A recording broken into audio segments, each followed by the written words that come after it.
Trade union వర్తించకపోవచ్చు, ఆ చట్టం వేరే ఉంది కాబట్టి. ప్రతి సొసైటీని రద్దు చేయొచ్చు. ప్రభుత్వ సంకల్పాన్ని నేను శంకించట్లా. కొన్ని సొసైటీలు దారుణాలు చేస్తున్నానది పూర్తిగా వాస్తవం. కానీ మీరు ఏ పని చేసినా కూడా రాజ్యాంగం ప్రకారం చేయాలి. రాజ్యాంగంలో పని ఏమండి, ఈ మాట కరెక్టే కానీ ఇలాంటి చట్టం చేయకూడదని స్పష్టంగా ఎక్కడ లేదు కదా అని మీరు అనొచ్చు. ఉంది. రాజ్యాంగంలో 13 అధికరణలను చదివి వినిపిస్తాను. ప్రేక్షకులకు మన్నించాలి, ఇంగ్లీష్లో చదువుతున్నాను, ఎందుకంటే రాజ్యాంగం ఇంగ్లీష్లో ఉంది, నా దగ్గర తెలుగు ప్రతి లేదు, ఉన్నా కూడా బహుశా చాలా కష్టంగా ఉంటుంది చదవడం. 13(2) ప్రకారం జాగ్రత్తగా దయచేసి అర్థం చేసుకోండి. The state shall not make any law. దయచేసి చూడండి పదాలు. The state shall not make any law. The state అంటే భారత ప్రభుత్వం కానీ, రాష్ట్రం కానీ, పార్లమెంట్ కానీ, రాష్ట్ర చట్టసభలు కానీ. The state shall not make any law which takes away or abridges the rights conferred by this part అంటే part 3 fundamental rights, ప్రాథమిక హక్కులు, రాజ్యాంగం ఇచ్చిన ప్రాథమిక హక్కులు. వాటిని తీసేసి లేదా వాటిని పరిమితం చేసేటువంటి చట్టాన్ని చేసే అధికారము ప్రభుత్వానికి, చట్టసభలకి, పార్లమెంటుకు లేదు. నా మాట కాదు, ఇది రాజ్యాంగం చెప్పిన మాట. ఇది మన ప్రైవేట్ వ్యవహారం కాదు. మనం ఇక్కడ ఏం కూర్చున్నా ఏం చేసినా కూడా ముఖ్యంగా చట్టసభల్లో, ప్రభుత్వంలో ఈ రాజ్యాంగం ప్రకారం చేస్తున్నాం. ఇక్కడ రాచరికం లేదు.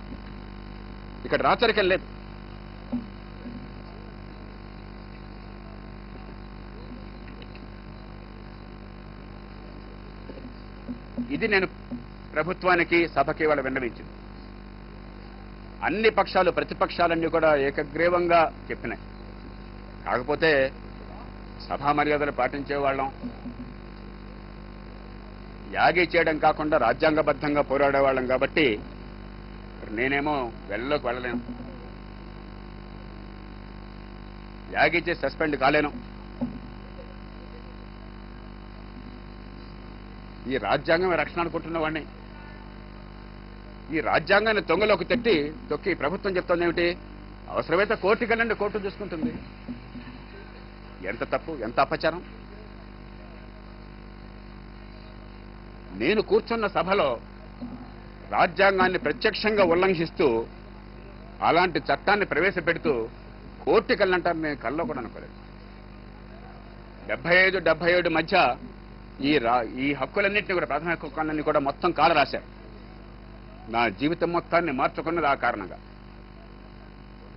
లేకపోతే ఎక్కడ డాక్టర్గా ఉండేవాడిని. 2009లో ఒక శాసనసభలో జరుగుతుందని కోరదు. మీరు అనుకోవచ్చు చిన్న విషయం కదా రియాక్ట్ అవుతున్నారేంటని చెప్పని. రాజ్యాంగం నాకు ప్రాణం. ప్రాథమిక హక్కులు జీవితం. దీన్ని సరే చట్టం చేస్తే ఇన్ని చెప్పినా కూడా హైకోర్టుకి వెళ్తాం, సుప్రీంకోర్టుకి వెళ్తాం, నాకు 100% విశ్వాసం ఉంది, నాకేం భయం లేదు. ఆ చట్టం చెల్లదు. కానీ అక్కడి దాకా వస్తుంది, గోటి దాకా పోయే గొడ్డల దాకానే. అరే రాజ్యాంగం ఒప్పుకోవట్లేదా అని చెప్పంటే మా ఇష్టం చేస్తూ ఉంటున్నారే. ఇంకా దేశం ఏంటి, రాజ్యాంగం ఏంటి? ఈ బాధలను కొంగదీస్తాను. అందుకు మీ ముందుకు వచ్చాను. ఎందుకంటే ఎక్కువ మాట్లాడను. మీకు ప్రశ్నలు ఏమన్నా ఉంటే నిర్దిష్టంగా నేను సమాధానం చెప్తాను. ఇప్పుడు ఈ స్థాయిలో కాదు కదా. చట్టం చేస్తే చట్టాన్ని ఛాలెంజ్ చేస్తూ రాజ్యాంగం కింద కోర్టుకు వెళ్లాల్సిందే కానీ అసెంబ్లీలో పెట్టారని కోర్టుకు వెళ్ళే అవకాశం లేదు. చట్టం చేస్తే గ్యారంటీగా పెడతాం. ఇంకోటి కూడా చెప్తాను. 1999లో అసలు నిజానికి ఈ చట్టం పుట్టుపూర్వతలు మీకు అర్థం కావాలి. 1860లో 149 సంవత్సరాల క్రితం శ్వేతజాతి ప్రభుత్వం ఈ చట్టాన్ని తీసుకొచ్చింది. అప్పుడు రాజ్యాంగం లేదు మనకి. అప్పుడు వాడు ఏం చేస్తే వాడు ఇష్టం కదా. రౌలు చాట్ పెట్టాడు. భారతీయులందరినీ కూడా అక్కడ పంజాబ్లో మిగతా చోట్ల దేకమన్నాడు, అవమానించాడు రంగు కారణంగా. అలాంటి దారుణమైన శ్వేతజాతి ప్రభుత్వం 1860లో చాలా ఉదారమైనటువంటి ఈ సొసైటీల చట్టాన్ని తీసుకొచ్చింది. ఏ రకమైన నిబంధనలు లేకుండా, రూల్స్ లేవు, దానిలో రూల్ మేకింగ్ పవర్ లేదు. ఏ రెస్ట్రిక్షన్స్ లేవు. భారతదేశంలో రూల్ మేకింగ్ పవర్ లేకుండా, సబార్డినేట్ లెజిస్లేషన్ లేకుండా, ఏ నియంత్రణ లేకుండా, రెగ్యులేషన్ అన్న పదం లేకుండా వచ్చిన తొలి చట్టం అది భారతదేశం. తెల్లజాతి వాడు. ఇంకా అప్పుడు కాంగ్రెస్ పార్టీ కూడా ప్రారంభం కాల. కాంగ్రెస్ అట్లాగే వచ్చింది, మీకు తెలిసేదో.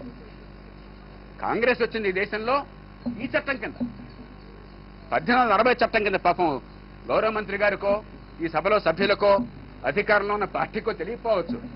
అసలు వాళ్ళు ఏర్పడిందే తెల్లజాతి ప్రభుత్వం ఆనాడు చాలా ఉదారంగా తయారు చేసి ఈ చట్టం వల్ల. లేకపోతే కాంగ్రెస్ పార్టీ వచ్చిండేది కాదు, కాంగ్రెస్ సంస్థ వచ్చిండేది కాదు.